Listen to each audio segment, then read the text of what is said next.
গড়েশ্বৰ college আমাৰ আগৰ পুৰণি উত্তৰ কামৰূপ আৰু বাক্সা জিলা যেতিয়া আছিলে ইয়াৰ পূব প্ৰান্তৰ আৰু এতিয়া তামোলপুৰ জিলাৰ অন্যতম এখন উচ্চ শিক্ষা এটা অনুষ্ঠান হয় আৰু গড়েশ্বৰ বহুত পুৰণি এটা ঠাই হয়। ইয়াত বহুত জাতি জনগোষ্ঠী একেলগে আছে। বড়ো, শৰণীয়া, ৰাজবংশী, অসমীয়া, ৰাভা, বঙালী চব আছে। চ' এই গোটেই জনগোষ্ঠীৰে ছাত্ৰ ছাত্ৰীবিলাক ষ্টুডেণ্টবিলাক এইখন বিদ্যালয়ৰ পৰাই উচ্চ শিক্ষা গ্ৰহণ কৰে।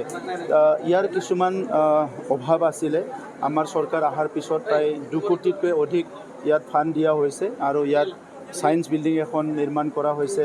এইখন অডিটৰিয়াম ছেমিনাৰ হল নিৰ্মাণ কৰা হৈছে আৰু ইয়াৰ পিছত নেক্সট ষ্টেপত আমি ছায়েন্স লেব নিৰ্মাণ কৰিবলৈ গৈ আছোঁ।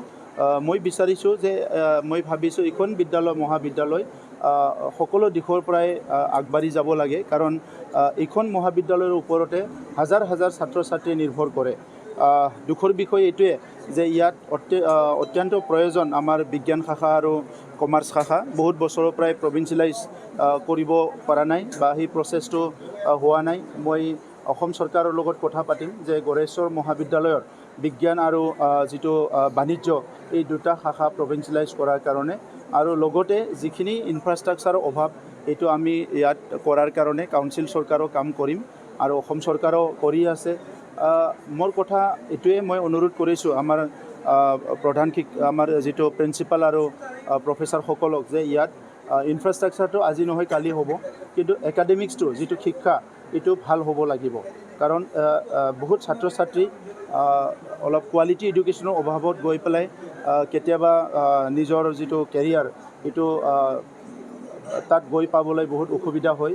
এইকাৰণে মহাবিদ্যালয়ত পঢ়ি থকা সময়তে বিভিন্ন জবৰ কাৰণে ইনফৰমেশ্যন আৰু প্ৰিপাৰেশ্যন প্ৰাইভেটেই হওক বা গভৰ্ণমেণ্টেই হওক এই গোটেই কামখিনি কলেজত পঢ়ি থকা সময়তে ছাত্ৰ ছাত্ৰীক এটা পৰিৱেশ গঢ়ি দিব লাগিব। সেইকাৰণে আমাৰ চৰকাৰে আমি এটা ইউথ এমপ্লয়মেণ্ট মিছন এটা লোৱা হৈছে।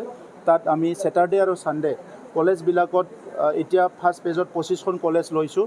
ছেটাৰডে আৰু ছানডে তাত ক্লাছ কৰা হ'ব, যিটো নেকি বিভিন্ন জবৰ কাৰণে এইটো কোচিং আৰু অৰিয়েণ্টেশ্যন প্ৰগ্ৰাম কৰা হ'ব আৰু সকলো ছাত্ৰ ছাত্ৰী কলেজত পঢ়ি থকাই হওক বা বাহিৰৰে হওক আহি পেলাই সেই মহাবিদ্যালয়খনত 10টা বজাৰ পৰা গধূলি 10টালৈকে বিভিন্ন প্ৰগ্ৰামত এটেণ্ড কৰিব পাৰিব।